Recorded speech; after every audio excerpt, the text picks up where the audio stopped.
Hello friends, this is Bharat. और आज हम लोग शुरू करते हैं पॉलिटी स्पेशल। और इसमें भी हम लोग देखेंगे आज बेसिकली प्रेसिडेंट से रिलेटेड सारी बातें। तो जितने इंपॉर्टेंट क्वेश्चंस आए हुए हैं, इनके पीछे कॉन्सेप्ट्स सब मैं आज आपको समझाऊंगा। देखते हैं। तो सबसे पहली बात देखिए कि जो एग्जीक्यूटिव है हम लोग का, वो किस किस से बना होता है। तो एग्जीक्यूटिव में तीन चीज़ें होती हैं, ध्यान रखिएगा। एग्जीक्यूटिव में प्रेसिडेंट होते हैं, पार्लियामेंट के दोनों हाउसेस, मतलब लोकसभा एंड राज्यसभा। तो ध्यान रखिएगा जो एग्जीक्यूटिव हमारा वो तीनों से बना हुआ है। तो ये देखिए फर्दर बाइफर्केशन किया हुआ है। जैसे पार्लियामेंट में यहाँ राज्यसभा, लोकसभा। राज्यसभा में देखिए 250 मेंबर्स, जिनमें से 238 इलेक्टेड वाइल 12 आर नॉमिनेटेड।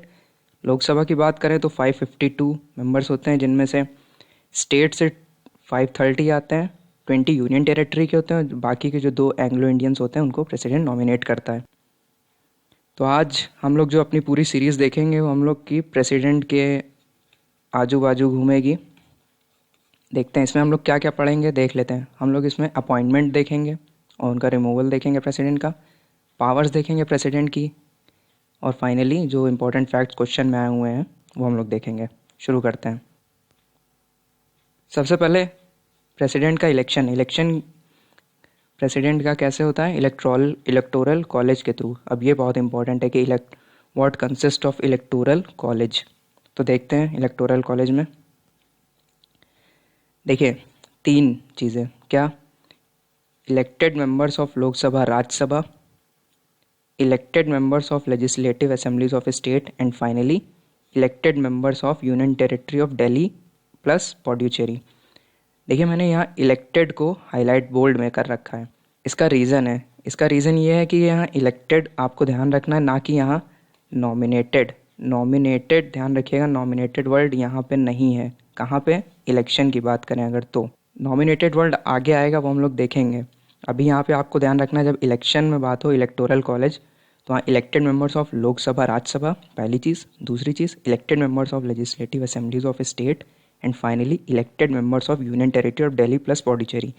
तो ये जो ये जो थर्ड वाला पोर्शन है, elected members of union territory and Delhi plus Puducherry, ये 70th कॉन्स्टिट्यूशनल अमेंडमेंट 1992 में लाया गया था।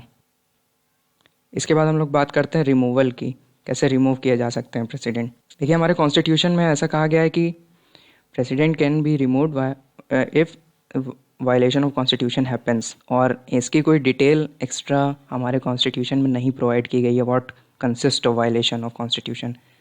तो ये प्रोसेस है इम्पीचमेंट की। I think you must have heard it. Impeachment, process of impeachment is done for removal of president.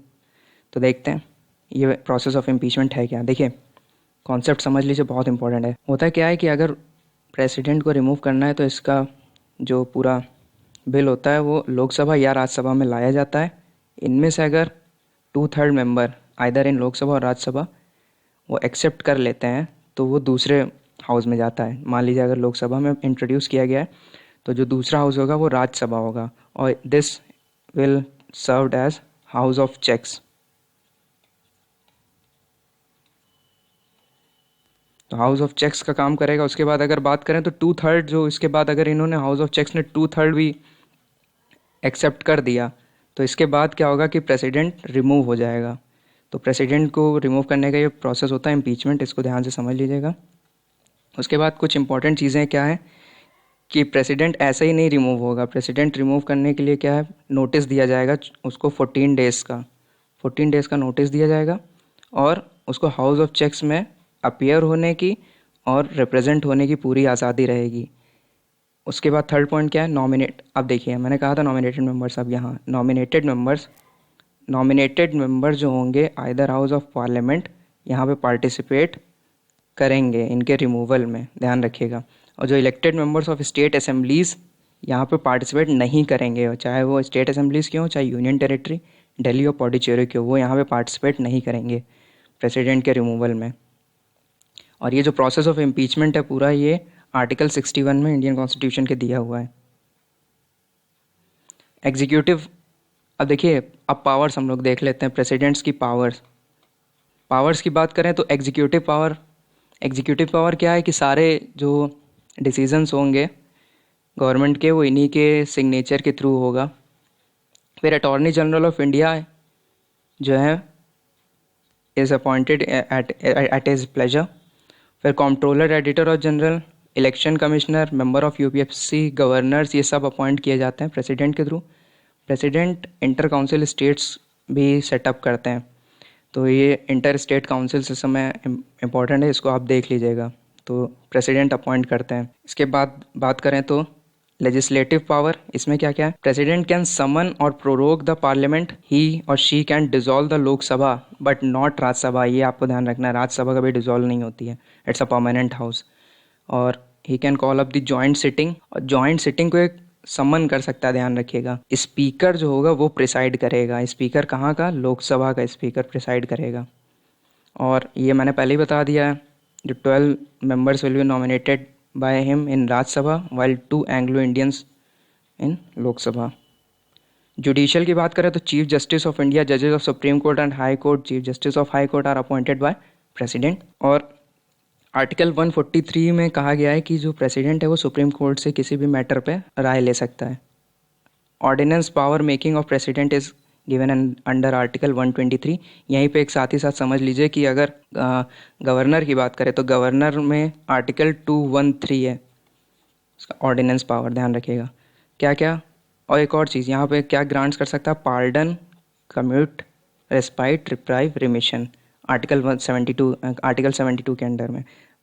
तो देखिए जल्दी से समझ लेते हैं, पार्डन क्या है? पार्डन मतलब पूरी तरह से उसको, जो कन्विक्ट है उसको पूरी तरह से उसकी सेंटेंस को सब हटा देना, पार्डन। कम्यूटेशन में क्या है? कम्यूटेशन में substitution of one form of punishment for a lighter form, समझ लेते हैं। जैसे डेथ सेंटेंस दिया होगा उसको रिगोरस इम्प्रिजनमेंट में बदल सकता है, या रिगोरस इम्प्रिजनमेंट में लाइटर इम्प्रिजनमेंट में। रिमिशन की बात करें तो रिमिशन में होगा कि जो उसको सेंटेंस हुआ है उसको, उसका कैरेक्टर ना चेंज हो, उसका टाइम पीरियड चेंज हो जाए। जैसे रिगोरस इम्प्रिजमेंट ऑफ 2 ईयर है तो रिगोरस इम्प्रिजमेंट ऑफ 1 ईयर हो जाए। रेस्पाइट में क्या है? रेस्पाइट में है कि due to certain factors like physical disability और प्रेगनेंसी, जो सेंटेंस, ओरिजिनल सेंटेंस है वो लेस कर दिया जाए। रिप्राइव में क्या है? रिप्राइव में है stay of execution for a temporary period. बस आपको इतना ध्यान रखना है। ये देखिए प्रोरोग, प्रोरोग का जो मीनिंग होता है वो होता है discontinue a session of a parliament और legislative assembly without dissolving it, ध्यान रखिएगा। कुछ इंपॉर्टेंट फैक्ट्स देख लेते हैं। जैसे doctor Rajendra Prasad first president थे, 2 बार ऑफिस इन्होंने 2 बार ऑफिस में आए। आर्टिकल 74 क्या होता है? आर्टिकल 74 होता है council of minister to aid and advise president. फिर डॉक्टर जाकिर हुसैन और फ़खरुद्दीन अली अहमद ऐसे प्रेसिडेंट थे जिनका देहांत ऑफिस टाइम पीरियड में हुआ। मैक्सिमम गैप ऑफ 6 मंथ्स होना चाहिए, और हो सकता है maximum, for selecting new president. President की एब्सेंस में वाइस वाइस प्रेसिडेंट आएगा। वाइस प्रेसिडेंट की एब्सेंस में chief justice of India, chief justice of India की एब्सेंस में सीनियर मोस्ट जज of supreme court will be the president. और ये कैसे होता है? According to president's discharge of function bill 1969, ध्यान रखिएगा। और मैंने बता ही दिया कि आर्टिकल 61 में इम्पीचमेंट प्रोसेस होती है। तो इम्पीचमेंट प्रोसेस, और ये एक छोटी सी चीज़ सुन लीजिए कि जो प्रेसिडेंट और वाइस प्रेसिडेंट और चीफ जस्टिस ऑफ इंडिया ये पूरा था, इसमें हुआ क्या है? ये एक बार हो चुका है। 1969 में क्या हुआ था कि Zakir Hussain was the president और वाइस प्रेसिडेंट वीवी गिरी थे। तो हुआ क्या, जाकिर हुसैन के देहांत के बाद वाइस प्रेसिडेंट जो कि वीवी गिरी थे, उन्होंने प्रेसिडेंट का कंटेस्ट करने के लिए अपने वाइस प्रेसिडेंटशिप से इस्तीफ़ा दे दिया। तो वो भी पोस्ट वैकेंट हो गई। उस टाइम पे क्या हुआ कि M Hidayatullah chief justice of India थे, उन्होंने एज अ प्रेसिडेंट की पोस्ट संभाली कुछ टाइम तक के लिए। तो ठीक है फ्रेंड्स, ये सब बहुत इंपॉर्टेंट है, इसको बार बार रिवाइज़ करिएगा। ये वीडियो को आप थोड़ा स्टॉप करके देख लीजिएगा जो जो स्लाइड है, और होपफुली ये पूरी स्लाइड आपको अच्छी लगी हो तो आप जो है कुछ कंट्रीब्यूट कर सकते हैं जितना भी आपका मन करे। So finally friends, thank you for watching. Do like, share and subscribe this video.